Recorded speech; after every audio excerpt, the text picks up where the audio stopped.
ধরে ভাবতেছি যে কাহডি ভালো করে বাস করে নেই, বাস করতে সময় পাইছে আমার হাজবেন্ড ফার্মাসি গেছে গান গ্যাস করতে সময় পাইছে কাহডি ভালো করে বাস করে নেই। যে কাহডি নামা নিতেছি শাড়ি দিয়ে ভালো করে বাস করে নেন, তারপরে সুইজের ভিতরে বাস করে নেন, এই পাশে অবস্থা হেডি ভালো করে বাস করে নেন। তারপরে আমি দুপুরে রান্না যে রান্নাম মাছের ভাজি আর ডিম দিয়ে আলু রান্নাম।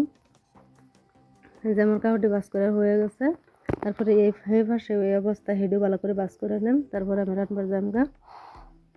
আসসালামু আলাইকুম, কিরম আছেন সবাই? আশা করছি ভালো আছেন। আলহামদুলিল্লাহ আমরাও ভালো আছি। এই যে কাহডি ভালো করে বাস করে নিয়ে হাইরা তারপরে এই যে দুপুরে রান্না বাড়াই ফেললাম। এই যে মাছটা আগে কাটতে ধুয়ে রাখছিলাম, তারপরে এই যে একটা প্যান বসাই দিচ্ছি, প্যানের মধ্যে তেল দিয়ে দিচ্ছি, প্যানটা ভালো করে গরম হয়ে হারলে মধ্যে আমি মাছটি দিয়ে দিই। মাছের মধ্যে হলদির গুঁড়া, মরিচের গুঁড়া, হলদের গুঁড়া, লবণ দিয়ে একটু মাহায় নেওয়া মাছটি দিয়ে দিতেছি। মাছটি দিয়ে আধ ধুয়ে এলাম, আটটা ধুয়ে হেরে যে উল্টায় ফেলটা ভালো করে মাছটি বাজছে নেম। যে একবার উল্টায় দিচ্ছি, তারপরে আবার উল্টায় দিম। এই যে তারপরে উল্টায় দিয়ে হেরে এই যে এক পাশে একটু তেল ডায় করে তারপরে আমি একটু লড়াই দিলাম, লড়াই দিয়ে হেরে ভালো করে আবার উল্টায় ফেলটা এই যে বাজে নিলাম। বাজে নিয়ে হেরে একটু পেঁয়াজের বেরেস্তা বানিয়ে রাখছিলাম, পেঁয়াজের বেরেস্তাটা উল্টে দিয়ে দেন, দিয়ে হেরে ডিম আর আলু আমি সিদ্ধ বসাই দেন। এই মাছের ভাজিটা হয়ে গেলে ডিম আর আলু সিদ্ধ বসাই দেন, সিদ্ধ হয়ে গেলে আলু আর ডিম সিদ্ধ হয়ে গেলে তারপরে আমি আলু আর ডিমটা ভালো করে সেলাই নেম, সেলাই নিয়ে হেরে তরকারিটা বসাই দেম। ডিম আর আলু সিদ্ধ হয়ে গেলে ভালো করে সেলাই নেম, তারপরে এই যে একটা লড়া বসাই দিলাম, লড়া বসাই হেরে গ্যাসটা অন করে নেম, অন করে গরম হয়ে হেলে তেল দিয়ে দেম, তেল দিয়ে হেরে মধ্যে ডিম আর আলুটি ভালো করে ভাজে নেম।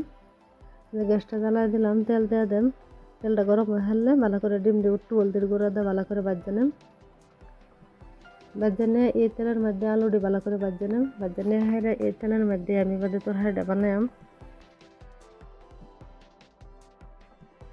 আন্ডাটি ভাজার পর তারপরে এই যে আলুটি ভালো করে ভাজে নেন, তারপরে আলুটি ভাজে হেরে এই লড়ার মধ্যেই আমি পেঁয়াজ আর রসুন, তারপরে কালিয়া জিরা, মেথি এটি করে রাখছিলাম এই তেলের মধ্যে দিয়ে দেন, দেহের উঠল বাজ্যা হেরা তারপরে মশলা দিয়ে দেন। ভাজা হয়ে গেলে তারপরে এটাতে আমি যে দিয়ে দেন মরিচের গুঁড়া, হলদির গুঁড়া, হলদের গুঁড়া, লবণ, অল্প পানি দিয়ে মশলাটা ভালো করে মজায়া আন্ডা দিয়ে দেন, আন্ডার আলু দিয়ে হেরা অল্প পানি দিয়ে ভালো করে মজা নেন। তো ডিম পানি দিয়ে হেরে লড়াইয়া একটু ঘুরে দিলাম, যেহেতু আমি রান্না বান্না ছাড়া বেলেগ ভিডিও দিতে পারি না, যে আমার ছোটো বাচ্চা আছে, চেষ্টা করবো আগে ভালো করে আমি ভিডিও বানাইবার লাগিয়া। আর এই যে আলুর মধ্যে পানি দিয়ে দিলাম, পানি দিয়ে একটু ঘুরে দিলাম, আর এই যে বাটি দিয়ে আমি ভালো করে ধুয়ে নেম। আর যদি আমার ভিডিওটা ভালো লাগে লাইক কমেন্ট শেয়ার সাবস্ক্রাইব করবেন, আমার পাশেই থাকবেন।